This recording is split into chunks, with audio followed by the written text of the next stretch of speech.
We're getting to the pointy end of the Toyo Tyres MSA British Rallycross Championship. There are just 2 more rounds to go. The first of them is back here at Pembrey in South Wales. Last time out we were at Lynn and it was all action right from the start of the final. Battles raged on between Kevin Proctor and Julian Godfrey, and so too between Ollie O'Donovan and Mark Higgins. O'Donovan elbowed his way through into the race lead, and although he won on the road, he was later given a penalty. That gave Higgins a second victory of the season, and 8 points cover the top 3. Mark Higgins comes here as championship leader, Ollie O'Donovan second, Julian Godfrey third ahead of Steve Hill, Roger Thomas and then Kevin Proctor. We're running on the anti-clockwise layout of Pembrey, modified around the first corner just before you get to the Joker lap. Mark Higgins, round 8 of the MSA British Rallycross Championship. We're getting to the pointy end now. You've taken 2 wins so far this year, leading the points coming here. It's getting quite close. Yeah, it's very close, and actually on drop scores we are a little bit behind still, so it's all to play for in the last round. The way the points work is that you can't drop your last score, so nobody knows what's going on until we get to Silverstone, so you just got to get a clean run, keep the points going, and then have a good run at Silverstone at the end of the year. But it's great, it's so close, and it could go any way, and we know what rallycross is like, anything can happen, and it normally does. Looking forward, you won here twice in June at the doubleheader event, so you obviously like this circuit? Yeah, I like the circuit. It's a technical circuit, it's tight and twisty. I like the track. Okay, the weather's going to dry out. I would have preferred if it stayed wet. The track is working. They've modified it again this time slightly, which is put in a very tight square left after the start. Bit apprehensive about what's going to happen there, but we'll have to wait and see. The highlight of the day is always the MSA British Rallycross Championship final. Mark Higgins starts on pole position from Julian Godfrey and Ollie O'Donovan. Row 2 is Tony Bardi and Steve Hill, and then it's Liam Manning and Nigel Burke at the back of the grid. First corner is going to be crucial. Lights go to green. Great start by Godfrey. Mark Higgins bogs down a little. He's on the inside of O'Donovan. There's contact between the two. Higgins elbowing his way up the inside. O'Donovan elbowing his way up the other side. They touch again, and it's Higgins that comes a cropper. He gets fired out onto the grass. Ollie O'Donovan in uncompromising form. The 2 cross swords, remember, at Liddon. There, O'Donovan got a penalty, and here it is Higgins that comes off worse because he's dropped to the back of the pack. He got roughed up in Q3, and it's happened again. Godfrey leads the way then. Second is O'Donovan. In third, it is Tony Bardi. And Bardi, remember, needs to stay ahead of Higgins. He's teammate to O'Donovan, and he'll take points away from the Albatech racing driver. On board with Higgins as Godfrey leads the pack. Up they turn through the Brooklands hairpin. Now Mark Higgins tries to find a way past the massively experienced Tony Bardi. Higgins looks the quicker. Can he find a gap on the inside? Slides, gets a tighter line, but he can't quite get up alongside the Ford Focus, or can he? No. Had a go, fishtails out of the corner, now goes for the Joker lap, gets that out of the way, hoping that he'll then get clear circuit space ahead of him, and as others Joker, he can pick up the places. Through the dust storm goes Higgins, and he gets back on just ahead of Liam Manning and Steve Hill's cars there. So you've got Higgins coming down now towards the hairpin. Steve Hill chasing after him. There in the background is Manning, he jokered, so it's Nigel Burke ahead of him, in fact, through the dust cloud. Tony Bardi through Brooklands hairpin. Up front, Julian Godfrey leads the way. Remember, he has had 1 win in terms of points, because with non-registered drivers ahead of him at Silverstone, he took the maximum points there at the start of the season. He also won at Croft on the second visit there, and he could be a Pembrey winner too. This is Ollie O'Donovan's view as he goes for the Joker lap. Through he turns, and he stays ahead of Tony Bardi, which means he stays ahead of Mark Higgins. Mark very frustrated now because he's not gaining places back. All the drivers saying how critical the start is, and to a degree, although that 90 left and then the right-hander into Ollie's at the start of the race has made for an extra dimension, it's also affected people, because if you have an incident there, it's very, very hard to come back from it. Nigel Burke through as you look at Julian Godfrey here coming to the loose section of the circuit. Bouncing his way then on towards the Joker lap section of the circuit. You should be able to stay ahead of Ollie O'Donovan here, and therefore come out ahead Tony Bardi Jokers. That should give Mark Higgins a place. This is O'Donovan's view through the dust. Steve Hill goes for the Joker lap also, incidentally, so it's now Godfrey leading. Second is O'Donovan. Is Higgins back up into the top 3? There he is, yes, he's ahead of Bardi now, onto Speedway Straight. Speed building. as Julian Godfrey is set for a second victory in terms of taking the checkered flag, first of the year. This is Ollie O'Donovan, hard at work, but Julian Godfrey has driven impeccably in this race, and it looks as though the win is going to be his. He's a 5 times British champion, he's a Super National champion, and despite that monster accident at Croft earlier on in the season, this immaculate Mitsubishi Mirage is fighting for the championship with one more round to go at Silverstone, and he could yet be that man that takes the title again. Across the loose he comes, then down towards the hairpin. Steps onto the tarmac and accelerates away. O'Donovan second and Mark Higgins still chasing, but really it's been his starts today that have compromised him. I wouldn't say it's been his downfall because the contact has really hindered him most of all, but you get a bad start, you've got cars around you, and then the contact comes. So Mark admitting after qualifying, starts haven't been his forte, hoping that he got a better run and there was no contact at the start of the final, and the opposite happened. So there is the multiple British Rally champion chasing after Ollie O'Donovan as he pendulums his way towards the loose. So Julian Godfrey leads the way. It's been an amazing debut season in the championship for Mark Higgins, the Albertette racing man, 2 wins. Julian Godfrey heading for a second. Ollie O'Donovan, of course, 3 wins. There is Godfrey out of the hairpin, just drifts a little bit wide, but he's only really got a couple of corners to go now. It is going to be seemingly a win for Julian Godfrey as he sprints his way towards the Brooklands hairpin. There he is in second place. It's going to be Ollie O'Donovan and Mark Higgins set for third now. Checkered flag at the ready, and Julian Godfrey wins at Pembrey. Second goes to Ollie O'Donovan and third to Mark Higgins at the end of another very lively race. Julian Godfrey the winner, Ollie O'Donovan second, Mark Higgins third, then Tony Bardi, Steve Hill and Liam Manning round out the top 6 ahead of Nigel Burke. Julian, your 3rd win of the season. You came here 5 points behind the championship lead, and now you're right back in it. That's right, yeah, no, got good points tallied back this weekend. Was a bit of a fight in the heats, but in the final I got absolutely perfect launch. I got it just about right on the RPM, and then from then onwards just kept it tidy and neat and no mistakes. You were saying how you needed to be consistent here, so it's the second place. The 3 of you are in a really close fight for the championship going into the last round at Silverstone. Yeah, I think Silverstone will be probably be a winner take all. I have to sit down and work out the points.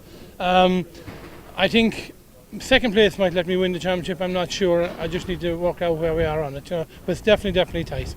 In the championship then, 8 rounds in, Mark Higgins leads by a point from Ollie O'Donovan and then Julian Godfrey. But if you take drop scores into account, O'Donovan moves into the championship lead, 4 ahead of Godfrey. Higgins 1 adrift in third.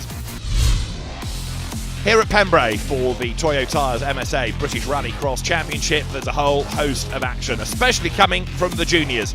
They always are spectacular. And James Constantine, Tom Constantine and Marius Solberg Hansen have topped the qualifying times in each of the 3 runs. The final is a 6-lap race. The grid is formed. Tom Constantine, championship leader, 4 times a winner on pole. Luke Constantine, second in the championship alongside him. Marius Solberg Hansen on the outside of row 1. He's third in the championship. Then it's Patrick O'Donovan and James Constantine, Will Leighton, Morgan Root and Eleanor Corner on the back of the grid as we go racing. This the view from on board with Patrick O'Donovan. Good start made by the Constantines just up the road ahead as they now come to this reprofiled 90 left and then right hand corner that takes them through onto Ollie's and then Hansen's, and there's a spin already and it's Morgan Root facing the wrong way. Drama right from the start as bouncing towards the loose section goes Luke Constantine in 107. He's not the only one to joker early. Down towards paddock they come. So all of these cars, the same type of Suzuki Swift. They've got 1.3 litre engines, all the drivers 14 to 17 years of age, and it's a very level playing field indeed.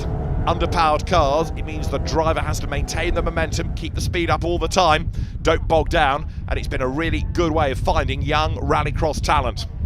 The Suzuki Swift has come out of the history of the championship. It used to be the Mini, but the Suzuki Swift now a newer car and delivering very good racing indeed. You're looking at the red car of Will Leighton making progress, chipping its way up the order. So at the end of lap 1, Tom Constantine, championship leader, 4 times a winner this season. He leads the way. There is Will Leighton getting himself up the order. Moving ahead of Marius Solberg Hansen now, who goes for the joker lap. And Marius Solberg Hansen, who is third in the championship. He's been a double winner this season, trying to fight back now. it was a win apiece for Tom and Luke Constantine when we were here last time in the summer, when we had one day in each direction. Mario Solberg Hansen with work to do, as up front now, still looking oh so good, is Tom Constantine, turning his way through Toyos, out of the Brooklands hairpin. A bit of a lock-up from the opposition behind. They're going through, look, you can see in 107, Luke Constantine. So he's got some work to do, having jokered earlier on. He needs, really, everybody else to get out of his way now, and then the road is clear again. Overtaking never that easy in Rallycross. That's why the joker lap has been put in. This is Patrick O'Donovan's view. You can see how the road is drying all the time as he now goes for the joker. So it's a longer lap and it's a slightly slower, tighter lap. Brake hard, turn right. Now the speed builds as you come back on at the exit of Hansen's. You can see as well now, as the day has gone on, how all the loose has been swept to one side there, down towards the hairpin. As through on the inside goes Luke Constantine. That puts him ahead of Will Leighton now as he chips his way up the order. You can overtake, but you're always a little bit dependent on forcing a mistake out of the guy ahead of you. So Tom Constantine leads the way, and it is a massive margin now. Looking so strong, but when he jokers, it could well be a whole different ball game. Luke Constantine chases on. Cousin James is further back in the pack, running currently in 5th place. There he is in the green car, and a bit of a lock-up. There's tyre smoke evident as he goes down through Senna's in towards Ollie's. Now round Hansen's on the loose. Patrick O'Donovan is under attack. That was James Constantine trying to get up the inside of him. It didn't quite work. Constantine elbows his way up now on the inside there to go through. And that was against Mario Solberg Hansen. So aggressive stuff, and he does go by. This is Patrick O'Donovan's view. Along the speedway straight section up towards the Brooklands hairpin. In a 1300cc car, it must feel like a very long straight indeed. Wide, deep into the corner ahead of him goes Will Leighton, however. This lot all bunching up. The Constantine's getting away up front. A little bit wide goes Cousin James there in the green and black car. He's still looking for a way up the order. Mario Solberg Hansen ahead of him. O'Donovan to the inside, and he goes past Leighton. Then he picks up a place. More rubbing. James Constantine up on the outside, but he can't do it. Here comes Solberg Hansen, who gets into the back of Constantine, but he still can't dislodge him. Across the loose they come. And Tom Constantine now, having served his joker, has got the pack bearing down on him. Lots of understeer as they come out of the hairpin. Wide goes James Constantine. Solberg Hansen up the inside. Contact is made. And off the road goes James Constantine. That's going to lose him a whole heap of ground and a whole load of places. That may not go down a storm with the officials. We'll wait and see. Mario Solberg Hansen in the Peter Gwynn Motorsport run car. Elbows out, trying to gain ground. This is Patrick O'Donovan's view. Onto the last lap, though, goes the race leader. It is now Luke Constantine ahead of Tom. There is Luke, turning his way out of that very tight left at Ollie's. 2nd and 3rd together now. Tom Constantine just ahead of Patrick O'Donovan. Nose to tail they run. Is Luke on target for a 2nd win of the season here? O'Donovan looking for a way through. Behind O'Donovan is Mario Solberg Hansen, and we know that the Norwegian has been in uncompromising form in this race. Down through the hairpin now. Back onto the power. A little bit of damage at the front look of Tom Constantine's car. O'Donovan tries to get up on the inside line here, and he goes through. Luke Constantine, though, is set for the race win. Who is going to be 2nd behind him? Let's see as they come to the hairpin. A big lock-up. Patrick O'Donovan it is that has the place, but through goes Luke Constantine to win the MSA Junior Rallycross Championship Final. 2nd, it's going to go the way of O'Donovan. 3rd, Mario Solberg Hansen. And 4th, dropping towards the end, is Tom Constantine. But a penalty given to Mario Solberg Hansen for contact. So it's Luke Constantine, Patrick O'Donovan, and then Tom Constantine, the top 3. What does that do to the championship? With 1 round to go, it means that Luke Constantine is 1 point clear of Tom Constantine. Ben Sayer 3rd from James Constantine, and then MSH 5th. The MSA Super National and Super 1600 final here at Pembrey is set to get underway. Tristan Ovenden is on pole from Jack Thorne and Paige Bellamy. Then it's Paul Coney and Craig Lomax with Scott Singleton and Kirk Twyman at the back of the grid. Lights go green, it's blast off. Great start by Tristan Ovenden, and all of that power from the mighty V6 Clio rockets him into the race lead. The rest of them were given a really good chance early on in the day when it was wet, but now on a bone dry circuit, this should be another win for Tristan Ovenden. He's already had 5 final victories. He leads the championship, and this is going to extend the margin over the opposition going to Silverstone, seemingly. Second, it's Paige Bellaby then, across the loose, and you can see now as the road has dried how the loose has been swept off the racing line. Craig Lomax through, chasing after Paul Coney. Numbers down a little bit this weekend in Super 1600, so Darren Scott in danger of losing his championship lead. Craig Lomax gets it all wrong coming into the hairpin. Now, did something break or was that a mistake? Because suddenly the car completely out of control. He rejoins just ahead of Jack Thorne. Do they make contact? Let's see. Lomax stays ahead, but not for long. Jack Thorne goes through. I think something's broken, or it might be a puncture, but either way, suddenly Lomax lost it. Most unlike him, and clearly he's got a problem. Craig Lomax is out of the race. The man that came here third in Super 1600 in the championship is going no further. Bellaby sideways. Can she hang on to it? Just about, but as she comes across the road, clobbers Paul Coney. And now as Coney got damaged, something has broken there as well. That means Jack Thorne goes through. So in the championship, Darren Scott not here, Paul Coney out, Craig Lomax out, and Jack Thorne suddenly has a golden chance to gain places, and that's Bellaby off the road again. What's going on here? This is a race that nobody wants to finish.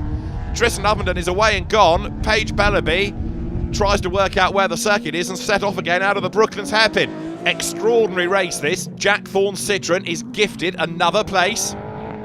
Tristan Ovenden can't believe his luck. He is on target to win. He's already 9.4 seconds to the good. There is Scott Singleton running in third, the man from County Armagh with the venerable Vauxhall Nova, but he suddenly is looking at a podium finish.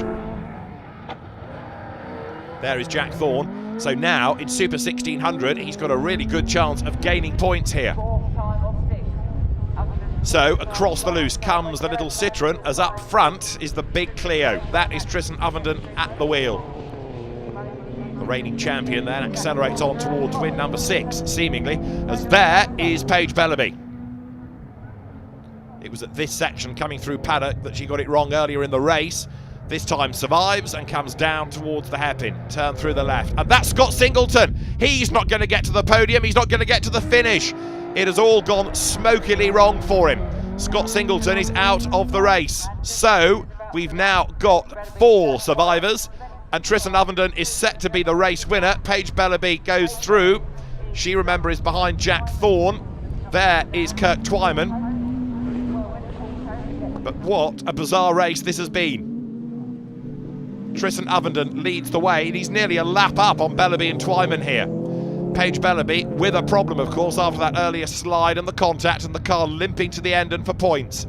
Jack Thorne behind Tristan Ovenden, but Ovenden, look, is third in this shot. Down to the hairpin, he's nearly a lap ahead of the very much more standard-looking Clio of Kirk Twyman. The V6 Renault makes an absolutely glorious noise. The symphonic-sounding Clio up on the inside to lap Kirk Twyman. The checkered flag is at the ready. A 6th win of the season is on the cards here for the dominant Tristan Ovenden. He wins at Pembrey. Tristan Ovenden wins from Jack Thorne, 7 seconds between them. A further 42 seconds back. Paige Bellaby third and Kirk Twyman in 4th. And just those 4 got to the end. So the championship standings now have Tristan Ovenden ahead of Paige Bellaby, with Jack Thorne up to 3rd. In Super 1600, it's Thorne as the new leader. It will all be decided at Silverstone. That's where it all kicked off on a freezing cold March day. Join us for the last round of the championship.